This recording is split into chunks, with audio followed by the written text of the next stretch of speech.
श्री राम समर्थ। अक्टूबर 21।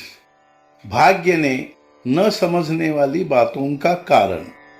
अपना ध्येय क्या हो यह निर्धारित करने की बुद्धि मनुष्य में है। ऐसी बुद्धि निम्न स्तर के प्राणियों में नहीं है। मनुष्य और प्राणियों में यही फर्क है। प्राणियों को भाग्य से प्राप्त भोग भोगने पड़ते हैं, उसी प्रकार मनुष्य को भी भोग भोगने पड़ते हैं, किंतु जिसे भगवान का आधार है वह अपनी सुविधा से भोग आगे पीछे भोग सकता है। संसार की घटनाएं जैसे घटती हैं वैसे ही हमारी सभी बातें भाग्य के बल घटती हैं। हमने जो प्राप्त किया है वह सब मैंने अपने बल से प्राप्त किया है। यह कल्पना मिटने के सिवाय देह का बल प्रारब्ध या भाग्य पर नहीं छोड़ पाएंगे।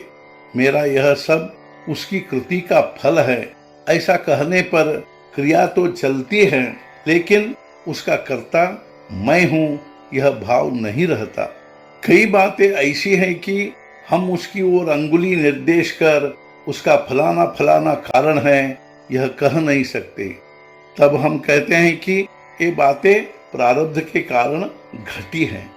ऐसा हम कह सकते हैं कि प्रारब्ध न समझने वाली बातों का कारण है।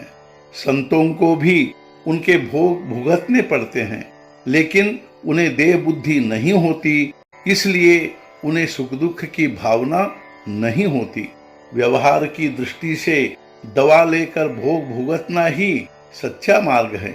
अपनी सिद्धि से बीमारी हटाना या उसे टालना साधु के लिए उचित बात नहीं है।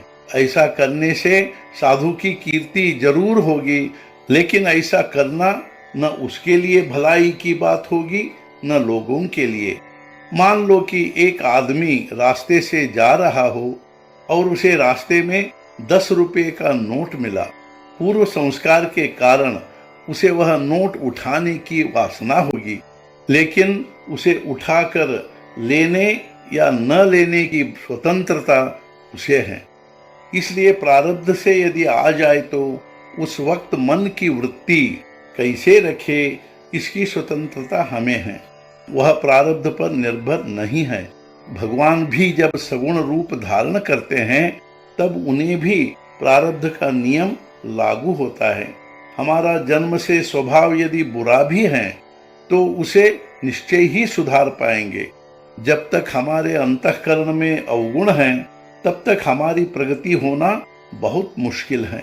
खेत बोने के लिए जैसे उसमें मेहनत करनी पड़ती है, वैसे भगवान का प्रेम प्राप्त करने के लिए हमारा अंतःकरण दुर्गुणों को मिटाकर शुद्ध व स्वच्छ करना चाहिए। एक बार यदि इस तरह अंतःकरण शुद्ध हुआ तो भगवान के सिवाय अन्य कोई नहीं, यह भावना दृढ़ करनी चाहिए। इसका मतलब है अनुसंधान करना। शुद्ध मन के लिए अनुसंधान करना कोई कठिन बात नहीं है। अन्य सभी बातें तदनुसार करे और आनंद में रहे। आज के मुख्य विचार। प्राप्त होना और जाना दोनों प्रारब्ध पर निर्भर हैं, फिर हर्ष और दुख वृथा क्यों करे। सद्गुरुनाथ महाराज की जय। जय जय रघुवीर समर्थ।